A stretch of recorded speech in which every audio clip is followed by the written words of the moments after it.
Welcome to the new IT. Here we are at the new IT talking about the future of technology, the technology world, hiring, firing, all that cool stuff. What are we talking about today, Brad? Today, we're going to do a follow-up episode called Women in Tech Follow-up Part 2. episode.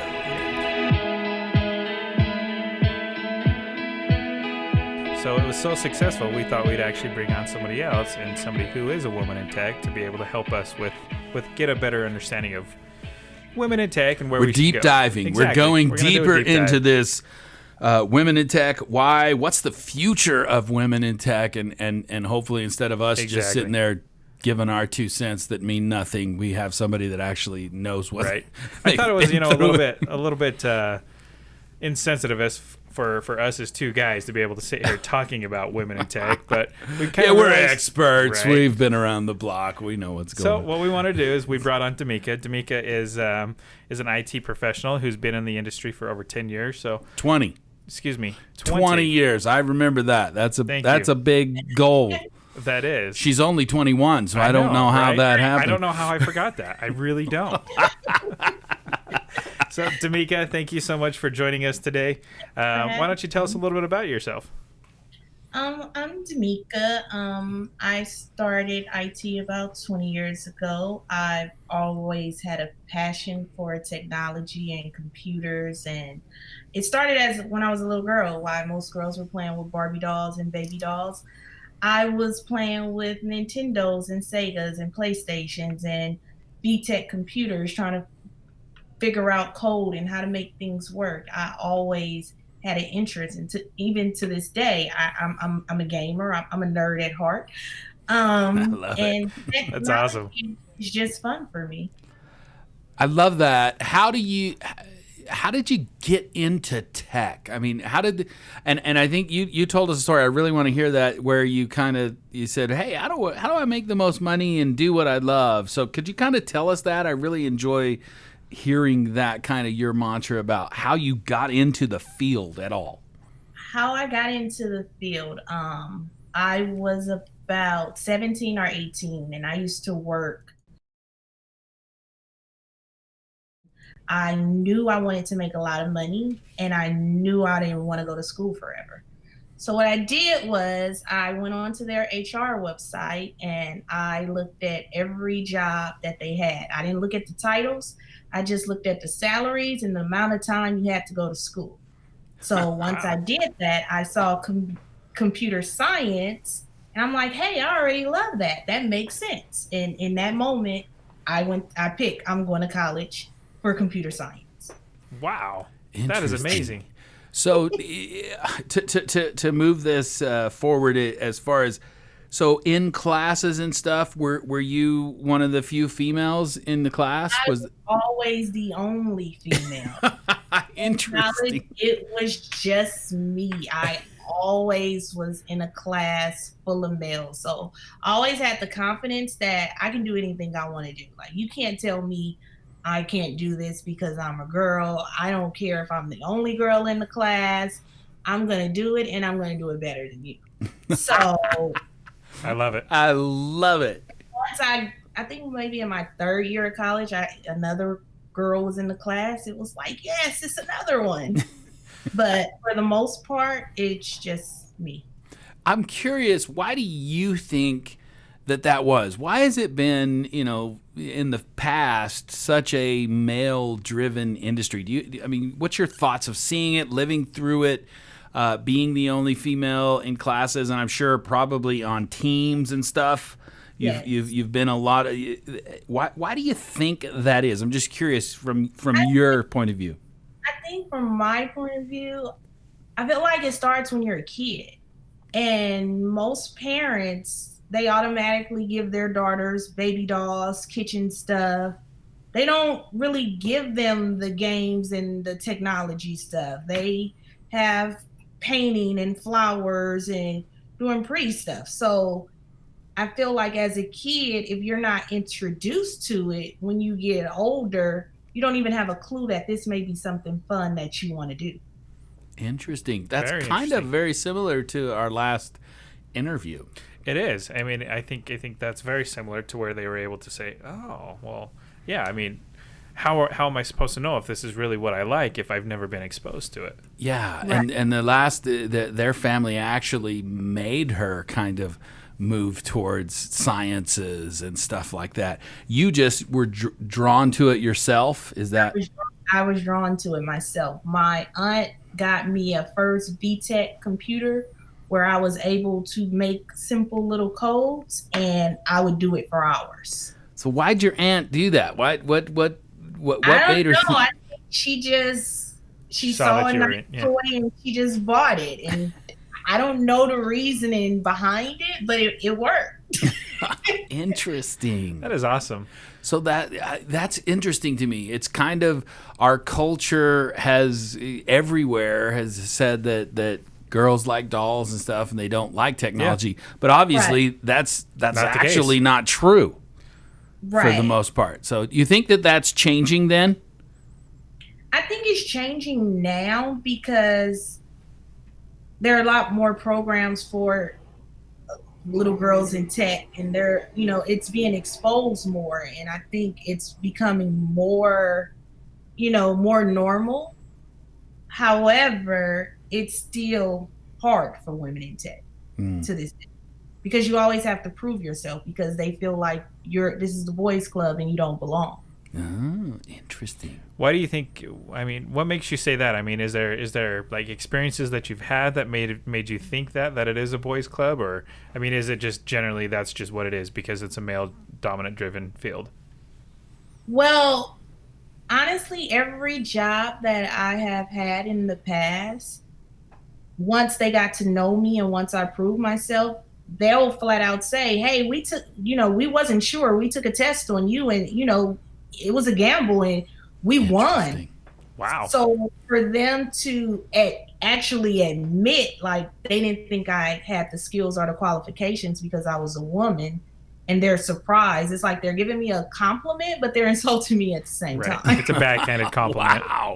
Wow, and that's happened more than once, I'm Happened more assuming. than once, Yeah, yes. interesting.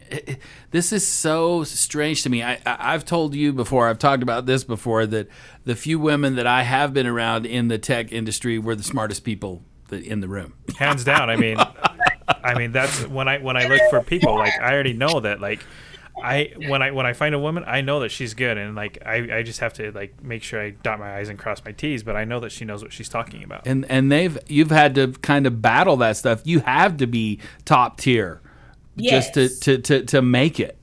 You have to be at the top of your game. Interesting. So what do you think? To kind of dig deeper into that, what do you think is the biggest challenge for women in tech right now? What do you think is the biggest challenge? And I apologize. I'm kind of No, you're fine. I'm kind of taking over the show. I apologize. The biggest challenge, because in my interviews, when I'm interviewing with companies, I'm always 1 and 2. Like, I'm never 5. I'm always in the top 2. And for me, it's like you have to prove yourself. And I feel like if I was a man, I would win every time because they have those doubts that she's a woman. It has to be better talent out there. Interesting. So that's why I don't like interviewing first. Like, I hate being the first person to interview because if I'm the first person you interview and I've set the bar this high, it's like it's a competition to beat it. Interesting. I didn't think of Oh, that. so when you say you're 1 or 2, you mean you're the first or second of the interview process? No. Like, once we get to the final Oh, candidate, She's you're like, yeah, 1 or one 2. of Okay, 2. that's what I thought, and then I was confused. Okay. So what do you think companies can do to get more women into tech? I mean, from somebody who's going through the interview process, somebody who's constantly ranking, in that top spot, what can companies do to get more women into tech? I think companies need to be more accepting that women, we can get the job done. I feel like they shouldn't view it as, taking risks or being because a lot of the times we're smarter, but I feel like it's harder for us. Like we always have to continually prove ourselves. Interesting. Do you think, and I'm just going to go there because do you think it's more culture, or do you think in a lot of ways women, I'm probably going to get in trouble for this, do they want to play with dolls and not play with tech? Is that a woman thing sometime, or is that just culture driven? Do you feel like, I mean, are they? I feel like it's culture driven. I feel like if you only know A, B, and C, you're gonna choose. You don't know F and Y exists, so True. you're gonna choose A, B, and C. So if we're never given the opportunity, you're gonna find companies where it's only 2 women or 3 women because we're not given the opportunity. Interesting. That makes sense. I mean, I will have to agree. I mean, I have an 18-year-old daughter, but I've always given her the freedom to explore whatever she's interested in. And when I see that she is interested, I push that, and I push her to be the best that she can from that standpoint. Do you think it's better now? I mean, I have a 23-year-old daughter too, and she's been raised knowing she could do anything, anything she wanted, and she is a powerful human being, one of the most powerful human beings I know on the planet. Just an amazing kid. And do you think the future is that we're more enlightened that way, and that it is getting better? I think it is getting better, but I still believe that there's a lot more work to be done. But I do think it's getting better. Yeah. And I have to agree with that. I mean, I think social media has helped us to be able to get the message out and to make sure that we are changing and to hold people accountable. But at the same time, I do still think that we do have a lot of room to grow. Yes. So what's your future? What is how are you looking at your future, Damika? My future is being in a position in tech where it doesn't feel like work. Like IT doesn't feel like work for me. So it's like when I go to work, it's like I'm going to my fun place. And that's probably why I stayed in technology, because it's something that I love doing. So it actually don't feel like work. So as long as I can maintain at a company that I still feel that way, I see a long future in IT for me. Do you feel like you've had to move around a lot to get that? Have you? I mean, IT in general is a lot of times, we move around a lot. We the way you make more money is you go to another company and stuff like that. Or if you're just not happy with where you're at, do you feel like you're just looking for a home to stay in forever, or do you enjoy the jumping around? And do you think it's harder as a woman to do that? I threw a bunch of stuff at you. All good questions, though. Okay, I do think it's harder for a woman, but I don't look at it just as tech. For me, I noticed that I probably wouldn't want to be in a position no more than 2 or 3 years without a raise or moving up, because I know it's more money out there. So Exactly. I'm never content with just where I am. And I think that's another reason why I always, I move around, because as soon as I get this job, I'm focusing on the next goal. I've accomplished this, and if the next goal, if I'm at a company that allows me to move up and pay up, then I would stay and make that home forever. But what I'm not going to do is give a company 20 years and they give me a 3% raise every year. That just doesn't work for me. Yeah, and I think in tech in general, that's kind of how we've all done it. It's kind of the standard in IT or technology that, if companies really understood and really cared and really actually valued us, they would give us that 10% raise, because I'll go get a 20% raise at the next company. Exactly, just by switching companies. Just by switching companies, doing the exact same job, maybe even less work. Yeah. Exactly. Probably less work, truthfully. Always less work. The most money I made, I did the less amount of work. Yeah, Wow. exactly. I didn't know that. Yeah. A little bit of good insights for me on that one. Yeah. So, having said that, I mean, I'm curious with knowing that IT salaries are continuing to rise. Do you think being a woman that you get lowballed with your salaries? Of course. Yeah. I feel like I've been in situations where I get offered salaries and then they offer me the position and then the salary goes lower. Like I didn't sign up for this. Like, and I honestly I believe that's because I'm a woman and they feel that she'll just take it because she wants to be here that bad. But in reality, I don't. I'm gonna go where people understand my worth. Where you're valued. And give me that. Yeah. Where exactly. you're valued. Where you're valued. Yeah. Where you feel the most at home. Yeah. Yes. Wow, this is good stuff. This is enlightening. I think I would like to know, do you have any advice for women out there that realize, hey, this is my passion, this is my dream? Do you have advice for them on, is it the same road you would take? Would you do something differently? What advice would you give women out there that are looking to be in the technology world? You have to have tough, thick skin. You have to have a whole lot of confidence. You are always proving yourself. You have to be consistent. You have to keep up on your skills because you are graded at every level.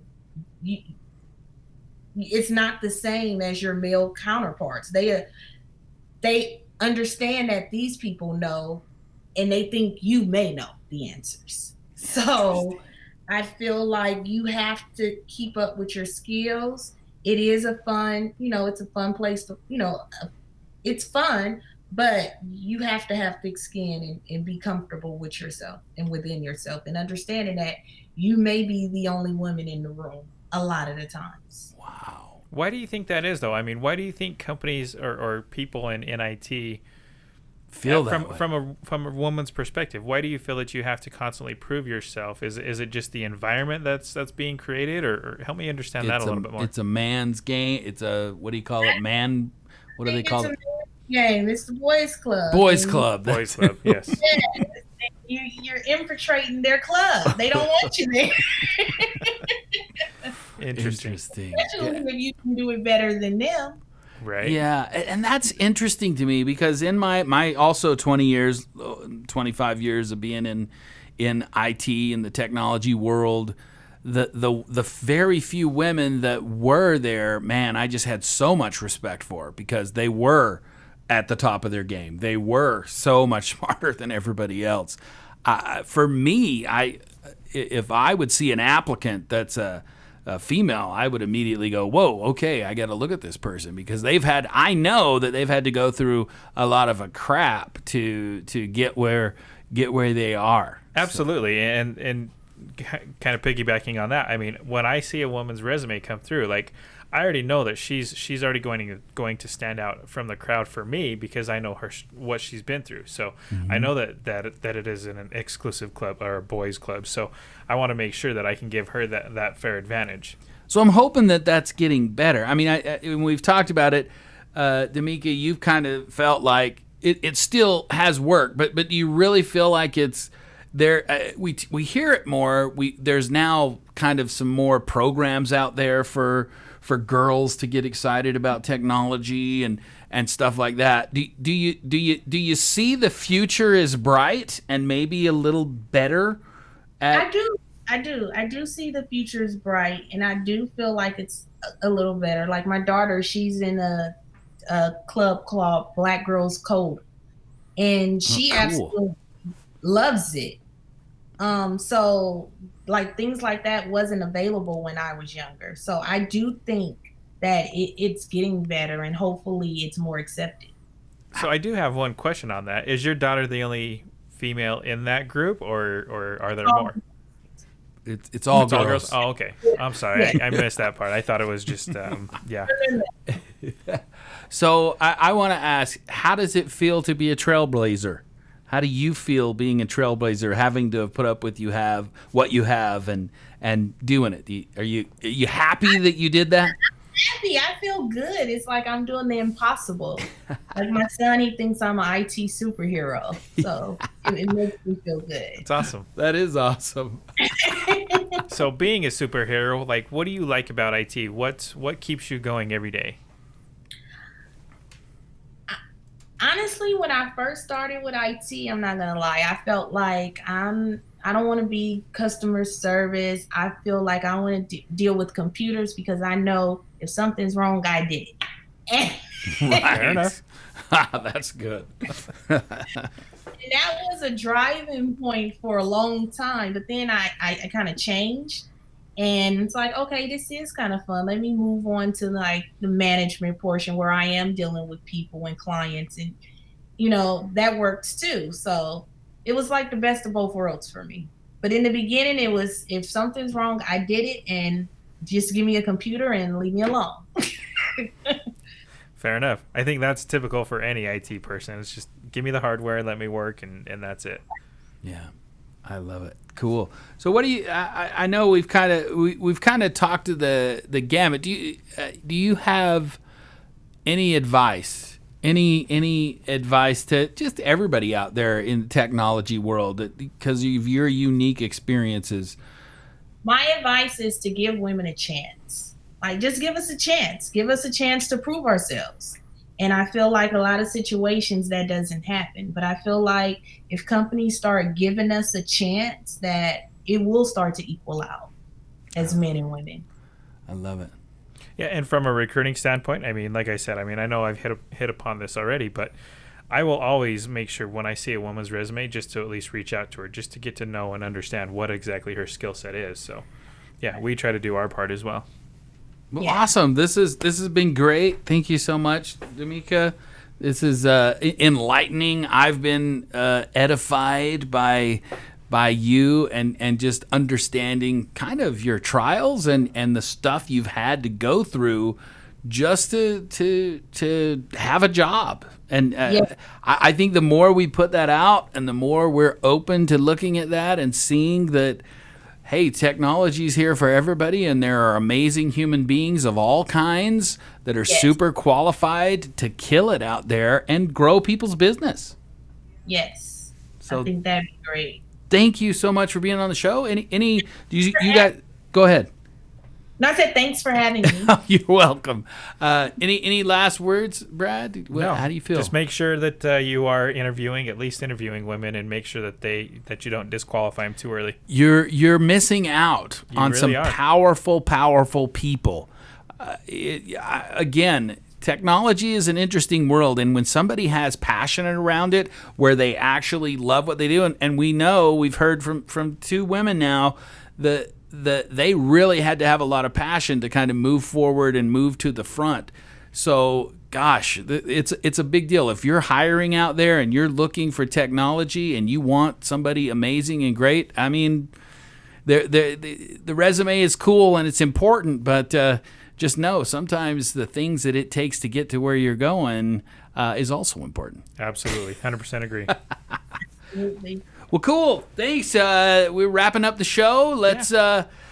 We will see everybody next time for the new IT. We'll see you next time.